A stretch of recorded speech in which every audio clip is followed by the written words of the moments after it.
I flatlined for 13 seconds, and Helen missed all 13 because she was cutting cake with Martin. The machine screamed first, then the nurses ran. My vision blurred into the ceiling light, and just before the blackout, I remembered Helen's voice hours earlier. "Don't ruin my mood, Harvey. Just rest." That was the last thing I heard before I died. And she was posting selfies with a man she once called like a brother while I coded in ICU. Nancy told me later, she was the one who came, who signed the papers, who stayed through the night. Not Helen, not the woman I thought would be my wife, no, she was too busy being the queen of her own birthday party.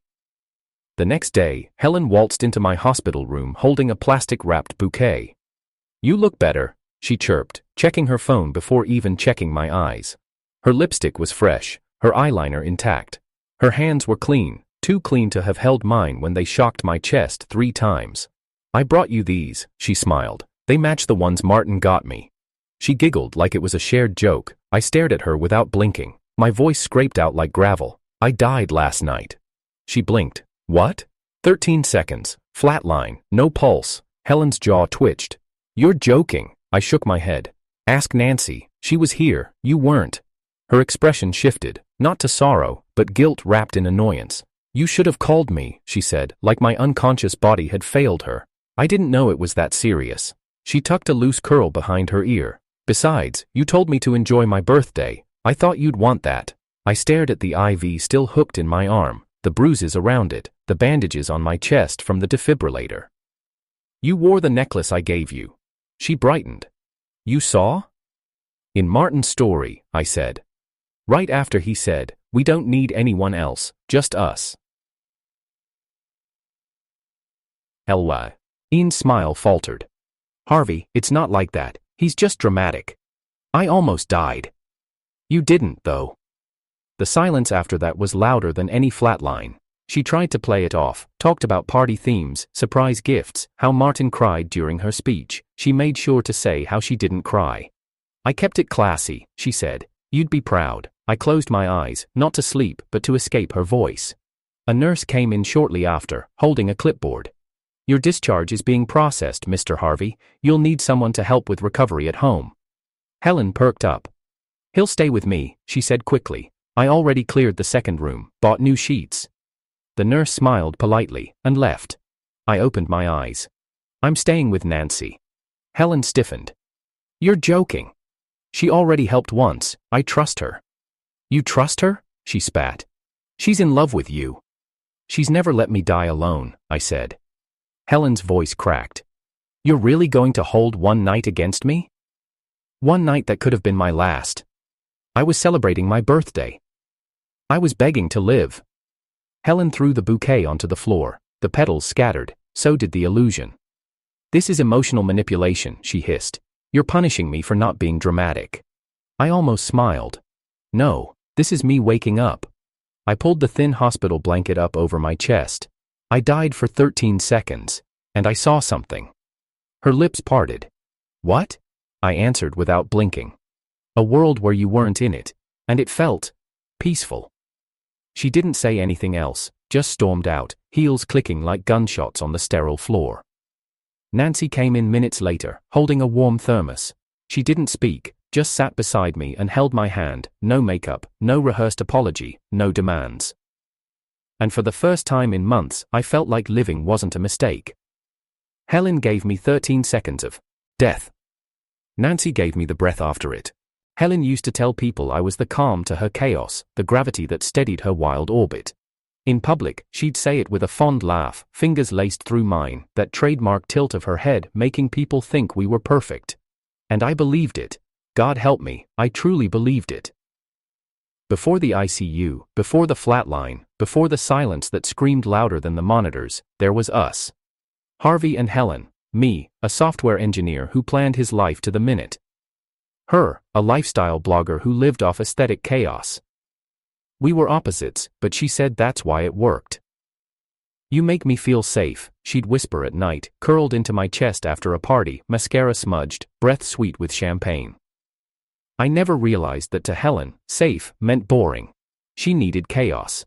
And when I gave her stability, she sought storms elsewhere, storms named Martin. I met Helen 3 years ago in a coffee shop I didn't even want to be in. My app had just crashed mid-demo, my team was furious, and I needed caffeine before another apology call. She was standing in front of me in line, arguing with the barista about oat milk ratios and natural lighting. She turned around, saw my dead expression, and laughed. "You look like someone who hasn't smiled in a month," she said. "Sit with me, I promise I'm funnier than your inbox."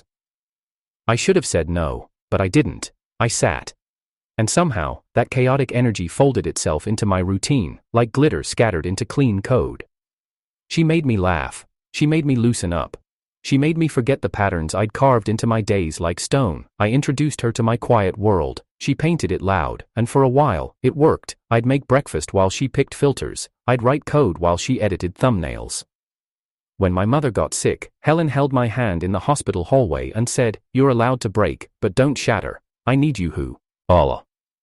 I thought that was love, but now I realize, it was dependency, not partnership. She needed me functional, not fragile. The shift was gradual, like watching paint peel off a wall you never realized was cracking. Helen started coming home late, started talking about Martin more. "He just gets my vibe," she'd say. "He's a creative too, he knows how exhausting it is being seen all the time." I was working 12-hour days, sending half my salary back home, falling asleep sitting up. But Martin got her. Martin, who didn't know how to pay taxes but knew how to go viral. Martin, who she once called annoying as hell, but was suddenly her co-host for every live session. "He's harmless," she insisted. "He's like a brother. Brothers don't hold your waist on camera while you blow out candles. Brothers don't whisper 'just us tonight' as captions under birthday photos. And girlfriends don't ignore their partner's ICU admission to laugh under fairy lights with another man. That's not family. That's betrayal dressed in good lighting." The first person who came when I collapsed was Nancy. Nancy, who used to be my colleague before she became Helen's shadow. She worked in systems architecture, quiet and surgical in her brilliance. She had the kind of presence that never begged for attention but commanded it through competence. I introduced her to Helen 2 years ago, thinking they'd bond over photography. They didn't. Helen called her dull. Nancy called Helen exhausting. But Nancy never disappeared when things got messy. She was the one who called 911 when my breathing labored, the one who stayed with me through the night, signing hospital paperwork while Helen live-streamed her birthday to 20,000 followers. When the doctor asked if I had any family, Nancy said, "He doesn't, but I'm here." She could have walked away, but she didn't. And when I woke up with bandages on my chin, and Helen's absence louder than her makeup ever was, it was Nancy who brought me water, held my hand, and whispered, "I didn't know who else would." Helen came 20 hours later, in heels, with matching earrings, with a bouquet that still had the price tag hanging off the stems.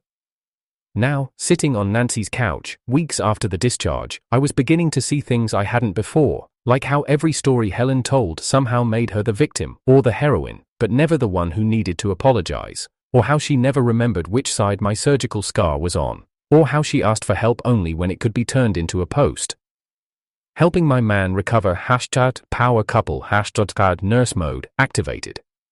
That was her caption the one time she brought me soup. Nancy never posted, she just quietly took care of things, fixed my pillows, organized my meds, made sure I ate, no filters, no audience, just care. One afternoon, she walked into the room holding a brown envelope. "Found this in your jacket," she said, handing it to me. It was the bank statement I'd been meaning to review. When I opened it, I froze. $3,000 gone. Transferred to Helen's account 2 days after my surgery. I never authorized that. Nancy sat across from me, silent. I checked my messages. Sure enough, a single text from Helen.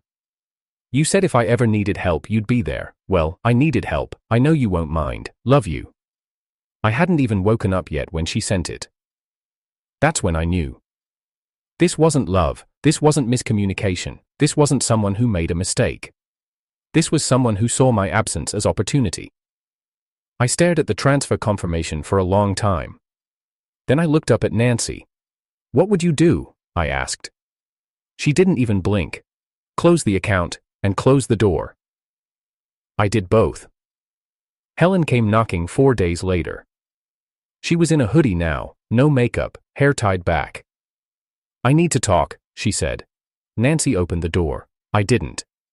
So Helen stood there, talking to the hallway. Martin's in trouble. He used my name on a business loan. Now it's tanked. The bank's after me. She waited. No reply. Harvey, they're going to freeze my account. I need help. Still, silence. You always said you'd protect me. Nancy's voice cut through the air like a blade. He did. From you. Helen turned, stunned. You think I don't regret what happened? I think you regret losing access, Nancy said. Helen's eyes filled. Please, just a loan, just once. I swear I'll pay it back. I stood up finally and stepped into view. My voice was quiet. I gave you everything. My money, my time, my trust. You used them all like batteries in a ring light. And now that it's out of charge, you come back. Tears spilled down her cheeks. You said you loved me. I died for 13 seconds, Helen, I said. And that love died with me. She reached out, desperate. I can't do this alone. I did, I replied, and you didn't care. Nancy closed the door. I sat back down. I didn't cry, I didn't flinch, I just breathed, and for the first time in years, it felt like mine. Helen didn't disappear after the door closed. She began circling. It started with texts, short at first. I'm sorry. Then longer ones, layered with half apologies and rewrites of history. I was scared, she wrote one night. Martin said you were fine. He said it was stable. I didn't think it was life or death. And then, 2 messages later, the shift came. I was just trying to enjoy my day for once without guilt. Is that so wrong? I didn't respond. Not because I wanted to punish her, but because I finally understood that responding meant reopening something I had already closed. But that silence didn't stop her. It pushed her further into performance. Nancy's phone buzzed next. Not Helen, but mutuals. People from Helen's influencer circle, the ones who had called me Harvey the handbag, her accessory, her shadow, her stability, until she didn't need it. One of them messaged Nancy screenshots of a post Helen had put up, a black and white photo of us from last year, captioned, "When you realize too late what you've lost. Some people only see your worth when you're gone, but I'll keep holding on, even if they've moved on." Thousands of likes, sympathy rolling in. Stay strong, Helen. He'll come back, real love always does. Maybe he just needs space. I stared at the screen in disbelief. She was painting herself as the abandoned one, while I was still nursing chest scars from a flatline she didn't even witness. She's rewriting the story, Nancy said, sliding her phone across the table. You know what happens next, right? I nodded.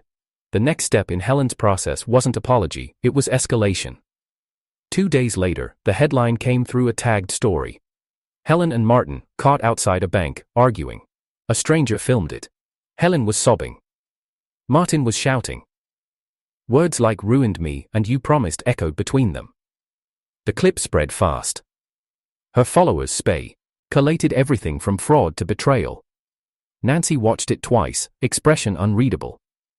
I watched it once, then deleted the app entirely. Helen showed up that night. Not at Nancy's, at my office. I had only gone back in person recently, trying to reclaim some form of routine. I was in a meeting when security buzzed my line. There's a woman insisting she needs to see you, says it's urgent, says she's your fiancé. I laughed bitterly. I don't have a fiancé, I said, but I knew who it was. When I stepped into the lobby, she was there, coat wrapped tightly, eyes rimmed red, not from makeup, but actual crying.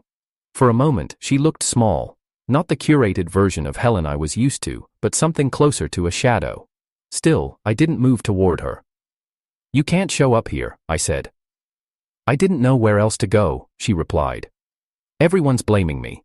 Martin's gone, the money's gone, the agency dropped me, they think I'm toxic now. And what do you want from me? I asked. She stepped forward. Help me fix it. I let the silence stretch between us until it ached. You let me die alone. Now you want me to save your brand? Her eyes filled. It's not just about followers, Harvey. I lost everything. I thought if you helped me restructure the loan or spoke to the bank. You used my name to take it, I interrupted. You forged my approval when I was unconscious. Her mouth dropped. You found out? You bet my silence would last longer than my recovery, I said. You thought I'd wake up grateful and too broken to fight back. I panicked, she said. Martin said you'd cover it, that it was temporary, you always fix things. And now I won't, I said. And suddenly I'm the villain. Her voice cracked. I don't know who else to ask. You had everyone, I reminded her. The parties, the followers, the brands. I was always the backup plan, wasn't I? Hele, N shook her head slowly. No, you were the one who stayed. I stayed until staying meant erasing myself, I said. She blinked, then whispered, you loved me. I nodded once. I did, enough to risk my life in a relationship where I was constantly outnumbered. I didn't mean for it to get this bad. But it did, I said. And you didn't stop it. That's what matters. I turned to go. She grabbed my wrist. Don't walk away from me again, she said. I looked down at her hand. You walked away first. I just didn't chase this time. Back at Nancy's, the air was quiet. She was reading, glasses low on her nose. I sank into the armchair beside her, tension still clinging to my shoulders. She didn't ask what happened, she just handed me tea. But I needed to talk. She forged my signature on the bank paperwork, used my name as a co-signer. Nancy didn't flinch. We report it. She'll go under. She already did, Nancy said. She just hasn't accepted it. There was a long pause. You think I'm being cruel? I asked. I think you're finally drawing the line, she replied. And she's never seen you do it before. That night, I dreamt of Helen. Not the birthday version, not the crying version, but the one from our first year, bright-eyed, ambitious, always pulling me toward light. But even in the dream, I couldn't catch up. She was always running ahead, reaching for the next spotlight, the next high, the next performance, and I was always just behind her, carrying the camera bag, paying the bill. I woke up before sunrise, sweat on my back, heart racing. Nancy was already in the kitchen, brewing coffee. You okay? She asked softly. I think I grieved her too late, I said. You grieved the version of her you thought was real, she corrected. Now you're just meeting the truth. Helen wasn't done, she couldn't afford to be. The next day, I got a call from a mutual acquaintance, an old friend from college who now worked in media relations. Just thought you should know, Harvey, he said. Helen's trying to spin a new narrative, says, you ghosted her during your recovery, that you were emotionally manipulative. She's looking for a podcast spot to tell her side. I stared at the floor for a long moment.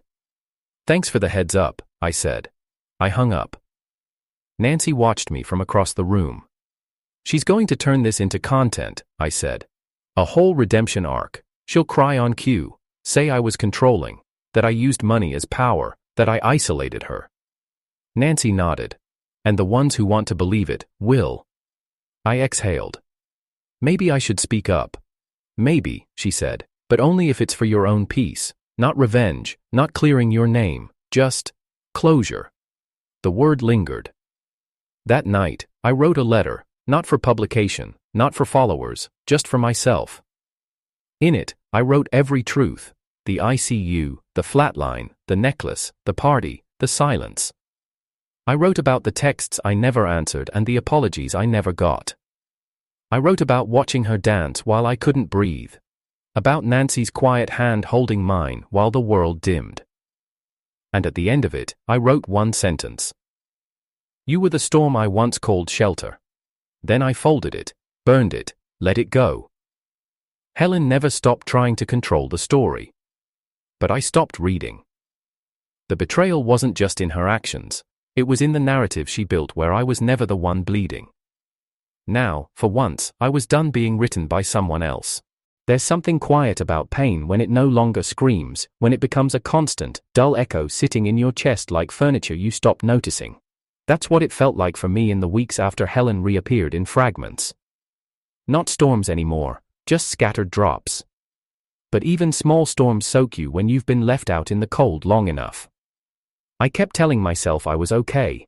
That choosing silence over argument, distance over pleading, meant I'd healed, but healing doesn't come in clean lines, it comes in stumbles, in sleepless nights where your chest tightens at the sight of a photo you forgot to delete, in hearing her laugh on someone else's post and feeling your stomach twist for a reason you wish it wouldn't, in seeing her name flash on your phone and debating if not answering makes you strong, or still scared. Nancy noticed. Of course, she noticed. She never pushed, never asked, but her presence shifted slightly. Longer glances, slower movements around me. Once, she left a note on my desk that just read, "You don't have to carry this alone." I didn't respond. Not because I disagreed, but because I didn't know how to let go of a weight that had become part of me. I started dreaming again. Not of Helen, but of the silence after she left. I'd walk through empty rooms in those dreams. Her perfume would linger in the corners.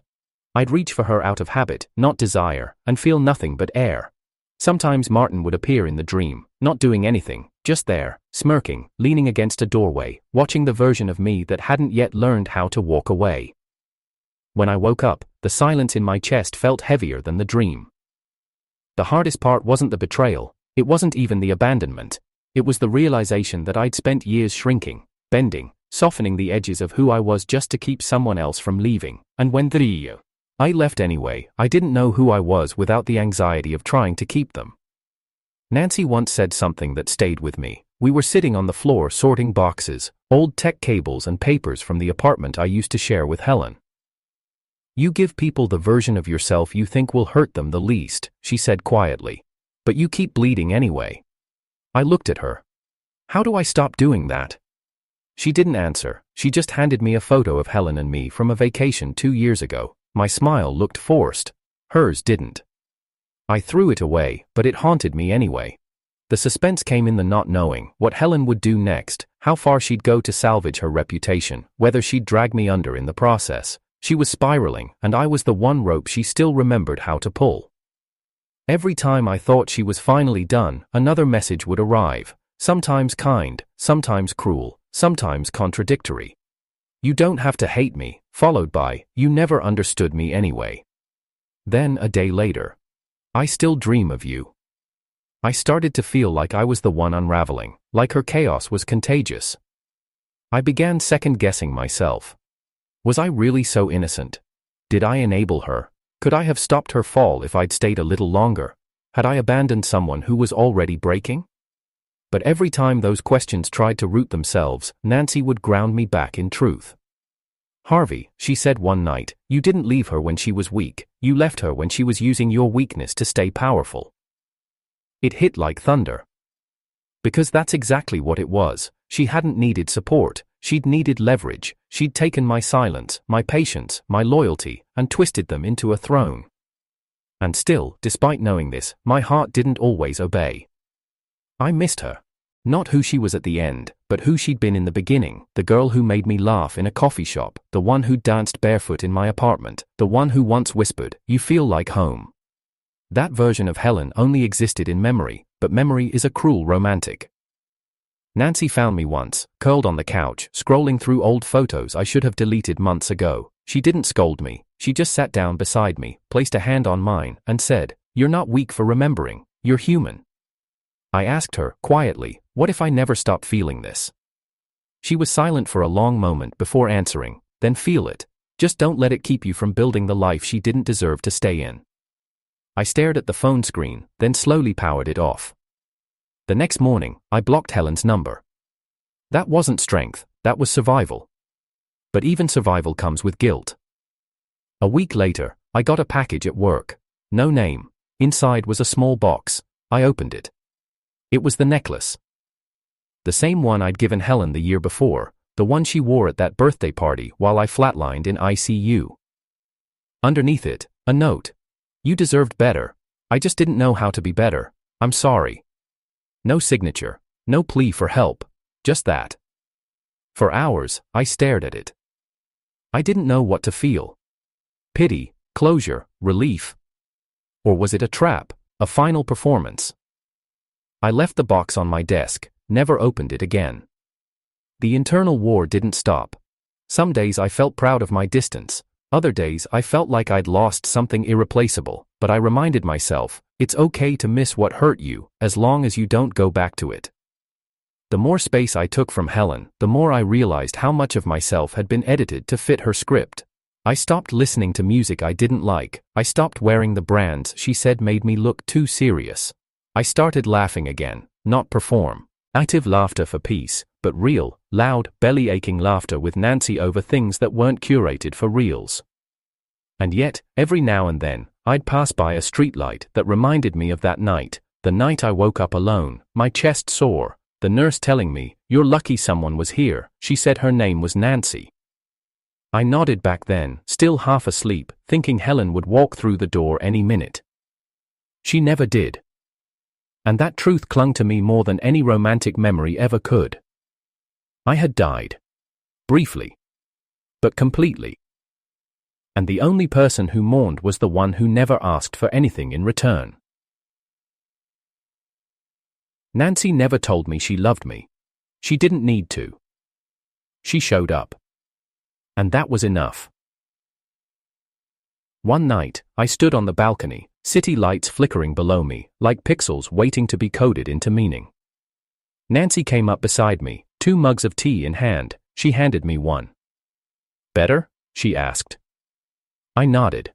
Almost. She leaned against the railing. "Healing's not about forgetting, Harvey. It's about remembering without falling apart." I turned to her. "You're always right." She smiled. "I just remember what it's like to be wrong." We stood there in silence. Not the heavy kind that lingers after a fight, but the gentle kind that says, "We're still here." And I realized something. The worst betrayal wasn't Helen choosing Martin, it was me choosing to be invisible for someone who only saw herself.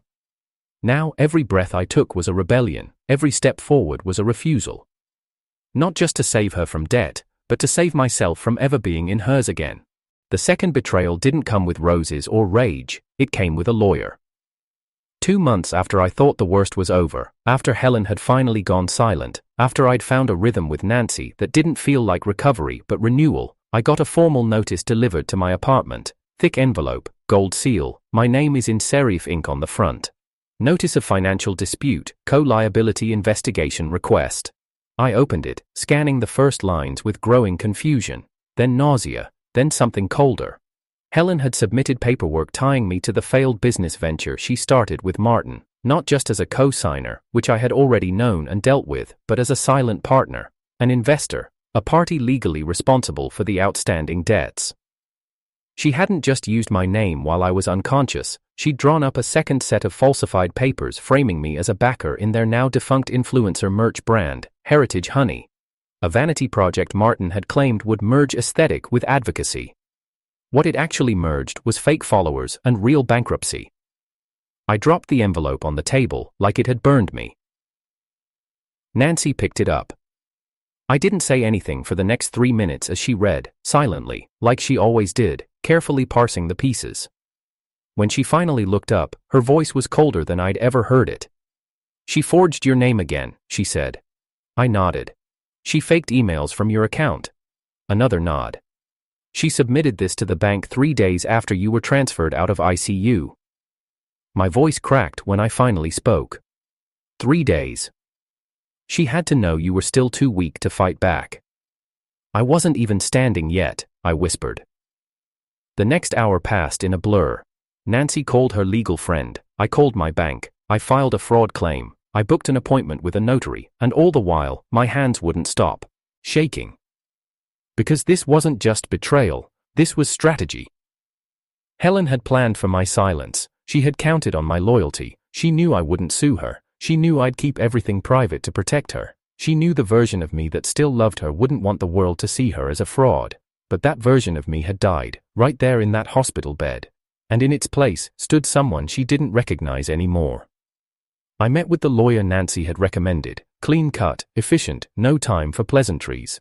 After reviewing the documents, he leaned back and said, "We have 2 options, press criminal charges for identity theft and fraud, or file a civil claim to clear your name and demand damages." "And what happens to her if we do the first?" "Most likely," he said, shrugging. "Jail time. At minimum, a blacklisted credit profile, she'll never qualify for a loan again." I sat in silence, eyes fixed on the corner of the desk. Nancy, sitting beside me, asked the question I couldn't. "What happens if we do nothing?" He raised an eyebrow. "Then she keeps everything in your name, Harvey, and if the court deems your silence as consent, the liability becomes yours." It was blackmail disguised as legalese. She had trapped me with the one thing she knew I feared more than heartbreak, public chaos.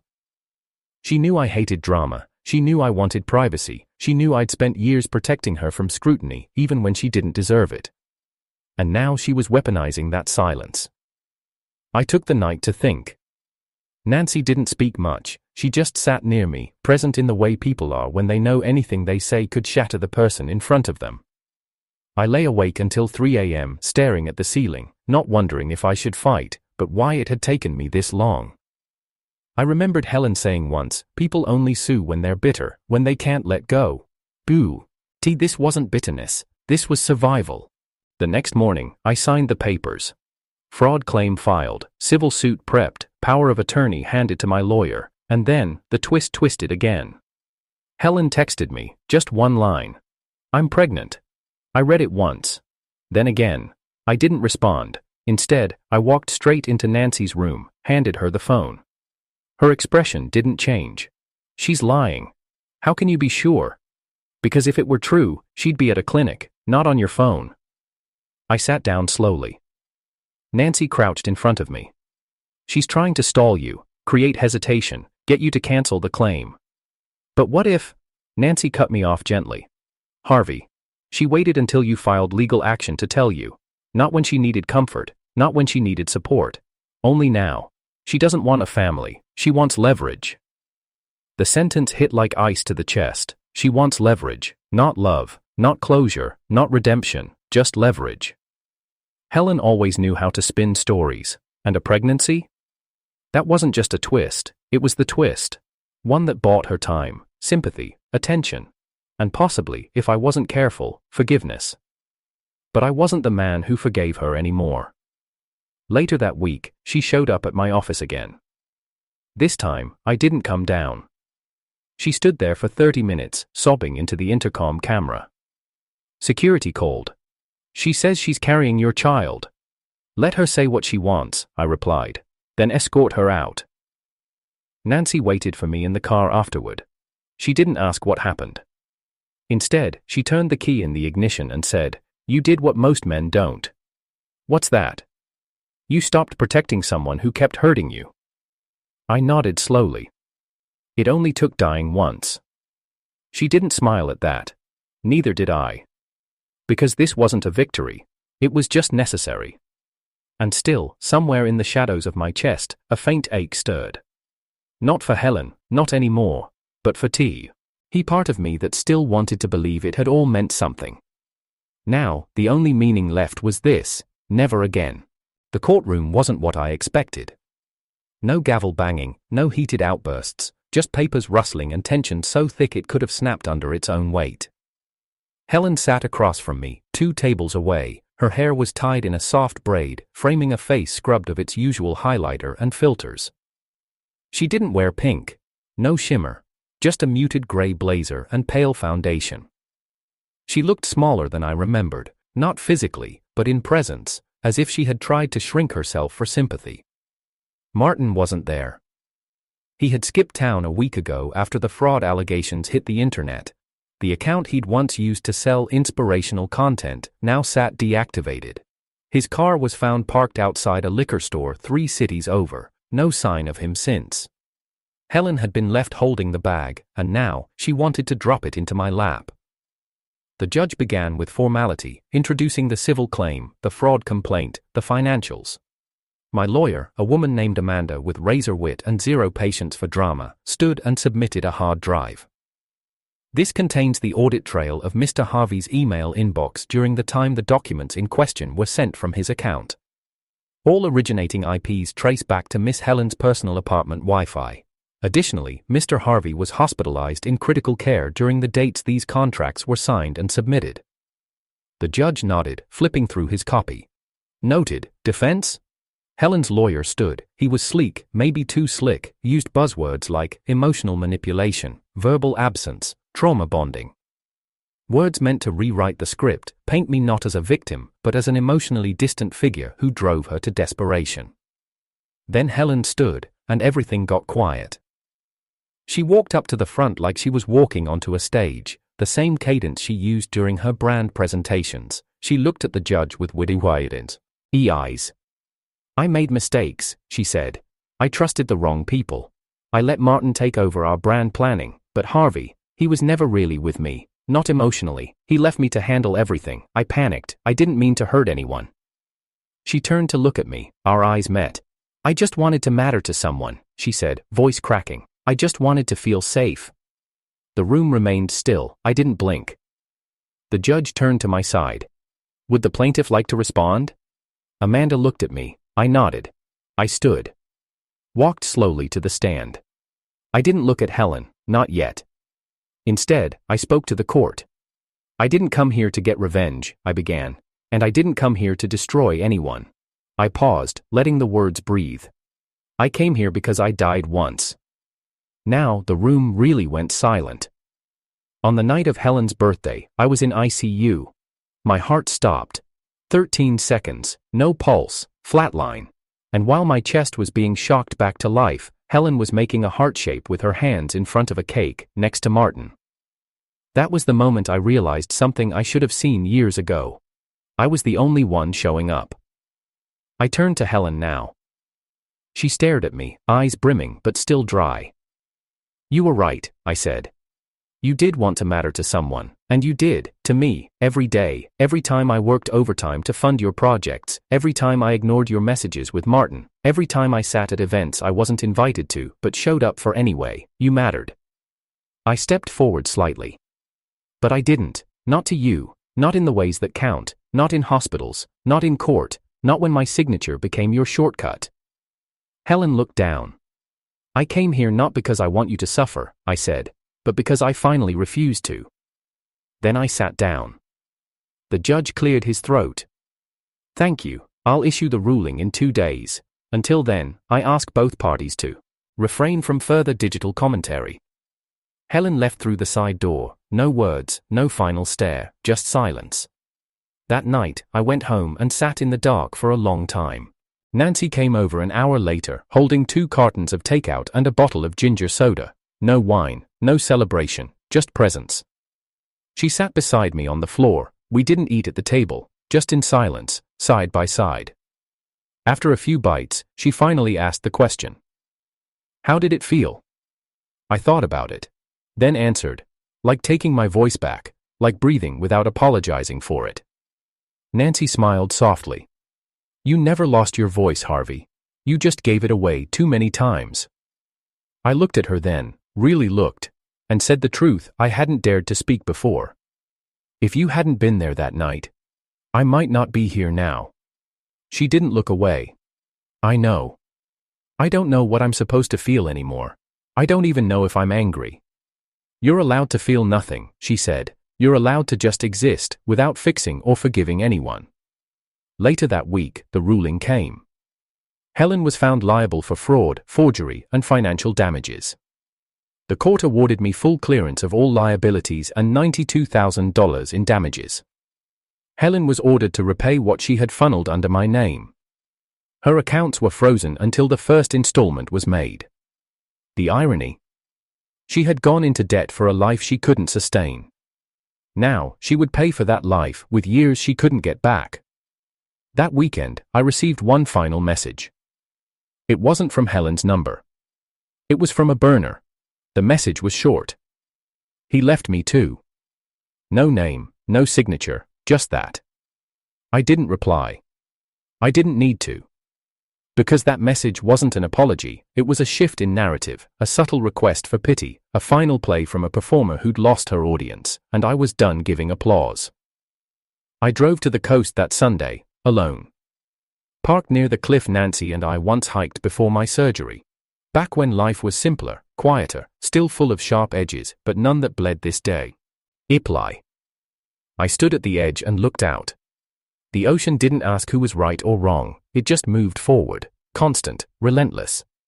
And so would I. As I turned to leave, my phone rang. It was Nancy. Where'd you disappear to? She asked, half teasing. Somewhere I needed to be, just for an hour. Did you breathe? I did. She paused. Then come back. I made cinnamon rolls. No judgment if you eat 6. I laughed for the first time in days. Save me at least 2. You get 3. I drove home with the windows down. There were no fireworks in the sky, no dramatic music, just wind, sunlight, and the slow, warm realization that peace doesn't arrive like a battle won, it just arrives. Quietly. And when it does, you never trade it again. I didn't expect the interview request. It came 3 weeks after the court ruling, through a producer at a mid-tier podcast that catered to financial abuse survivors and legal recovery stories. The title of their series that month? The Debt You Didn't Sign For. I stared at the email for an hour. Nancy found me at the kitchen counter, thumb frozen on the reply button. She didn't say anything, just poured coffee into the mug she always left near the sink for me. I'm not sure if sharing this helps or reopens things, I admitted. Then share only what you've already buried, she said. Don't bleed on command. That night, I recorded the interview. I didn't use Helen's full name, I didn't speak about Martin beyond what was necessary, but I told my story, start to finish. The emotional investments, the silence, the ICU, the cake, the debt, the forged name, the courtroom, the ending. When the host asked, "What did you want most from her?" I paused. "Accountability," I said, but not for me, for herself, so she'd stop looking for someone else to carry what only she created. The episode aired 2 weeks later. Within 48 hours, it went viral. Not because of drama, but because people recognized themselves in it. Comments poured in. I signed a lease I never saw. My partner used my card while I was in surgery. I stayed quiet to protect someone who never protected me. The pain was universal, the silence wasn't anymore. Helen didn't respond publicly, but I knew she heard it. How? Because she showed up again. Not physically, not with tears, but with a campaign. A rebrand. Her Instagram, which had been silent since the lawsuit, suddenly sparked back to life. She posted a black and white image of her in soft light, eyes tilted upward. The caption read, "Sometimes the greatest teachers are the consequences of your own blind spots. I'm learning, I'm growing, thank you for your patience."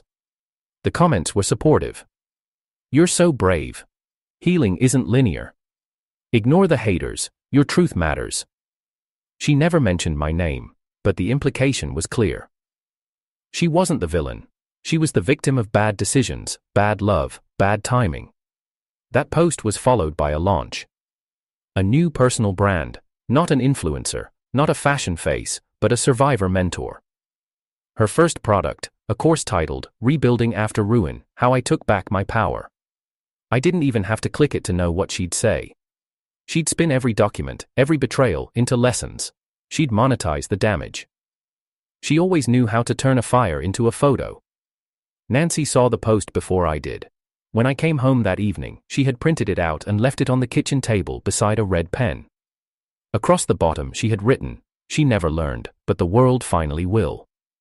"What does that mean?" I asked. Nancy looked up from her laptop. "It means she's gambling that you won't fight fire with truth."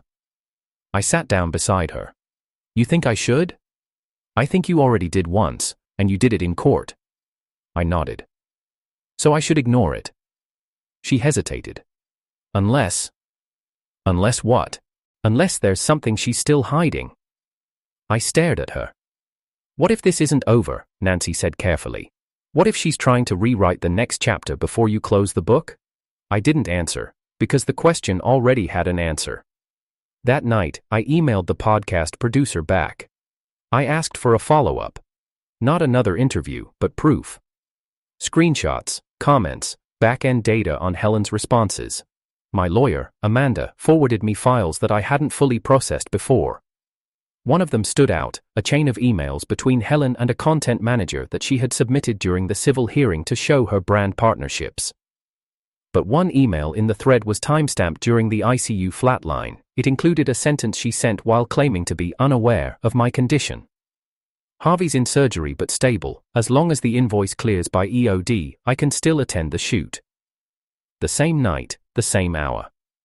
While Nancy stood in a hospital waiting room, holding my hand. Helen had been confirming payment. Amanda reviewed the file and shook her head. She submitted this to gain sympathy, but the metadata buries her. "What happens if we go public?" I asked. Amanda didn't flinch. "She loses the rebrand, and no platform will touch her again." Nancy sat beside me later and asked the question I'd been avoiding. "Do you want to end her?" I didn't answer immediately. Then I said quietly, "No, I want to end the version of me that still thought she'd stop." So we submitted the documents, anonymously, to a financial ethics watchdog, to a content accountability group, to the same podcast that had first hosted me, and then we waited. It took 5 days. The first to fall was the course platform. They suspended her product pending integrity review. Then the sponsors dropped out, then her account vanished again. No explanation, no apology, just gone. Nancy and I didn't talk about it after. We didn't celebrate. Because sometimes revenge doesn't feel like a victory. It just feels like closure. I visited my parents a week later, sat with my dad on the porch, watched the light fade across the same coastline that raised me. He handed me a bottle of water and asked, "You done now?" I nodded. "Yeah, I think so." "You sure?" "No, but it's quiet, and I think that's the point." He smiled. "Good. You need to rest, you're still healing." I turned to him. "From the heart attack?" "No, son, from trying to save someone who didn't want to be rescued." When I flew back, Nancy met me at the gate.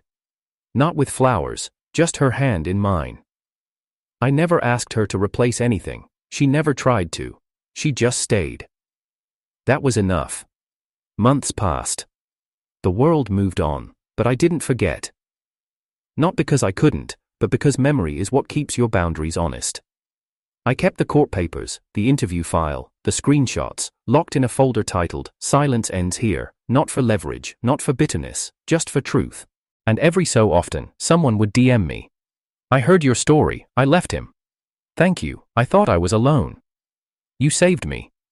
I didn't know how to respond, but I always sent one thing: you were never alone, you just hadn't left yet. 1 year after the ruling, I stood in front of a classroom at a community center, invited by that same podcast to share a short talk on digital financial boundaries. The lights weren't dramatic. No microphones, just folding chairs, a chalkboard, and quiet eyes watching me. I told them everything, not to villainize Helen, not to glorify myself, but to tell the truth before it's rewritten by someone louder. And at the end of it, one woman stood and asked, "What did you learn most from all this?" I didn't think long, I already knew. That you can't save someone who uses your love as currency. And that was the end. Not of a love story, not of a courtroom drama, but of a man who finally understood this. Being left in the ICU didn't break me. It reminded me who kept me alive, and her name was Nancy.